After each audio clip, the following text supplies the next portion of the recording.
السلام عليكم ورحمة الله وبركاته. أهلا بكم من جديد في قناة اليمن الإماري والحمى والعصافير. النهاردة إن شاء الله طالعين نطمن على اليمام الروتين العادي وميعاد أكلهم. بأكلهم مرة الصبح ومرة بعد العصر وكده، فطالع دلوقتي بعد العصر دلوقتي. حطيت لهم طبعا الخلفة وحطيت لهم المية، وقلت أطمن على البيضة التانية طلعت ولا لأ. عند الجوز اللي كان مطلع امبارح زغلول والبيضة. طبعا الزغلول ما شاء الله كويس وبصحة جيدة، مفيش أي حاجة أي مشاكل فيه، ومالي معدته أهو، وأمه وأبوه مأكلين وما شاء الله عليه تمام أهو، ما شاء الله الله أكبر ما شاء الله تمام. بس المشكلة التانية البيضة دي يا جماعة، أنا كنت مفكرها يعني مني ممسكش ولا قلب كتير، مفكرها إيه مغمقة اللي هو فيها زغلول، بس الظاهر اللي هو مفيهوش زغلول، في غمقان جامد في البيضة زي ما حضراتكم شايفين اهو. من الحتة دي كده، لا اما حيضة، لا اما كانت رايقة وباظت، لا اما مثلا كان فيها زغلول ومات وكبست، لا في نقر ولا في مثلا مبينات اللي الزغلول خارج ولا في اي حاجة كده يا جماعة. دي بتبقى ايه دي بتبقى مثلا حيضة او رايقة او حاجة زي كده، فدي ايه مش هتنفع. فاحنا قلنا هنسيبها بعد ما طلوع الزغلول بكام، بتلات اربع ايام بس، ما تزيدش عن كده. فانا دي يعني الحمد لله يعني بخبرتي شويه، دي شايفها اللي هي ايه مش ناجحه خالص. طبعا ليه خلفيه وشافها وهي بايظه يشيلها، اللي مثلا مش عارف وشاكك يسيبها احسن 5 ايام بعد فأس الزغلول الاولاني، او بعد تاخرهم في مثلا في طلوع البيض اصلا. يعني عدت المدة بتاعتها مثلا 22 يوم عشان احنا في الشتاء، يسيبها كمان 5 ايام. البيضتين باظوا خلاص نرميهم. طلعت زغلول ولسه البيضة التانية نصبر عليها بحيث اللي هي ايه ما نخسرش ايه لو فيها زغلول جوه مؤخر. فانا هسيبها ايه برضك ما استعجلش يوم تاني، بحيث اللي انا ايه لو لقيتها بايظه بقى ايه ابتدي ايه ارميها عشان ما تنفجرش وتموت الزغلول وتلم الحشرات وتعمل ريحه وحشه وتاذي الزغلول وتاذي اليمام الكبير. يعني بتبقى ايه البيضه ايه وحشه جدا يعني. فاحنا عشان كده ايه هنسيبها كمان يوم او يومين بالكتير، وبعد كده ايه نبتدي نبص عليها ونرميها. طبعا في حاجه دلوقتي، طب انت دلوقتي عايز تستغل الجوز ده يشتغل تاني بسرعه، اعمل ايه بقى؟ لو هو زغلول واحد وفي عندك يمامه تانية مطلعه زغلول برضك واحد، ممكن تاخد الزغلول ده تحطه مع الزغلول ده. ازاي الكلام ده؟ ايوه الكلام ده متجرب وتمام تمام. يعني انا دلوقتي البيضه دي ما خرجتش وفي زغلول واحد، ابص على زغلول في جوز تاني عندي نفس السن بتاعه زي كده اهو. طبعا الزغلول ده اكبر من ده مثلا بيومين 3، مفيش اي مانع مفيش اي مشكله تجيب الزغلول ده تحطه جنب الزغلول ده. بس لو مطلعه واحد، يعني الجوز اللي جنبهم مطلع مثلا واحد، لكن ما يكونش مطلع 2 وانا اخد الزغلول يبقوا 3. لا ما ينفعش الكلام ده. هي هتاكلهم بس لو كده هتسقط واحد فواحد يموت، فاحنا مش عايزين خساره طبعا. فاحنا لو عندك جوز مطلع نفس السن يا جماعه، نفس السن مثلا عمر مثلا اسبوع، وده عمر مثلا 4 ايام 10 ايام، عمر مثلا 7 ايام، ايا كان يفرق ايام زي كده مفيش مشكلة. وزي مثلا الزغلول ده كده مفيش مانع، وهتأكله وهتظبطه والاتنين يكبروا مع بعض ومفيش اي مشاكل فيهم. لكن انت عايز مثلا تشيل الزغلول ده تحطه مع زغلولين، لا غلط.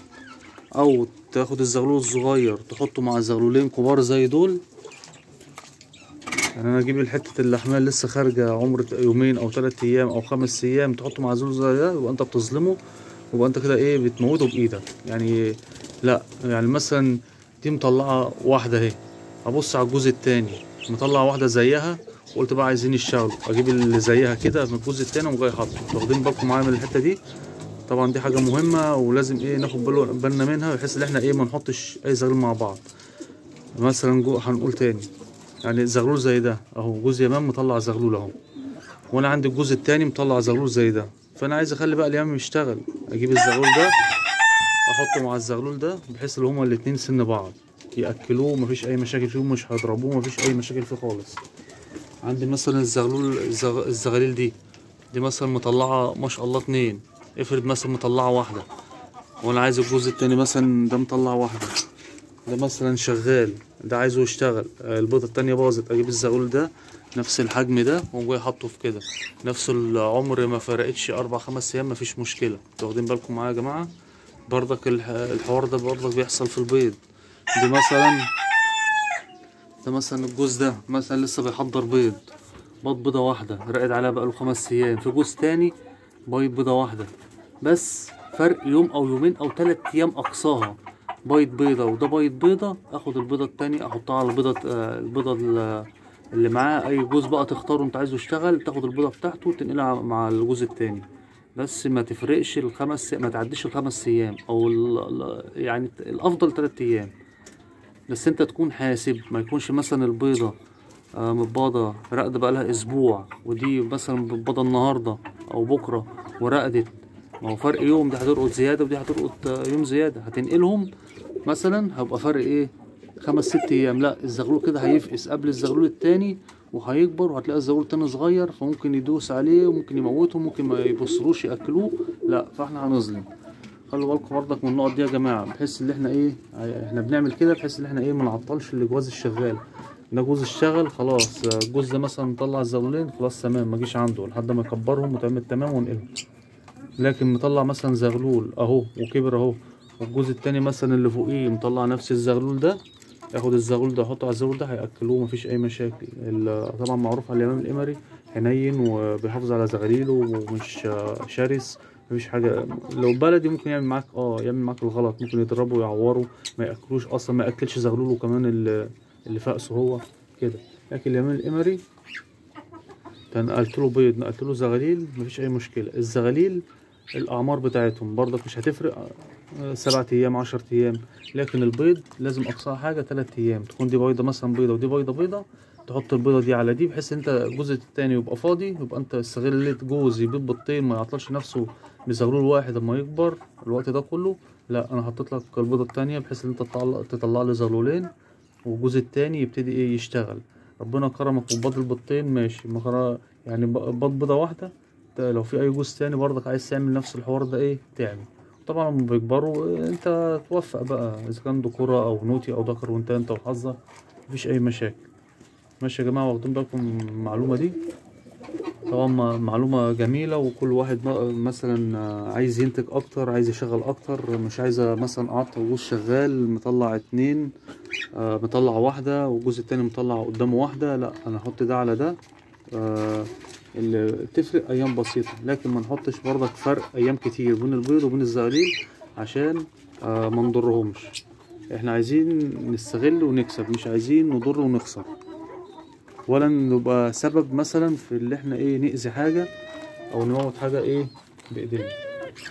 ما شاء الله، زي ما انتم شايفين الام بتاكل الزغاليل اهي،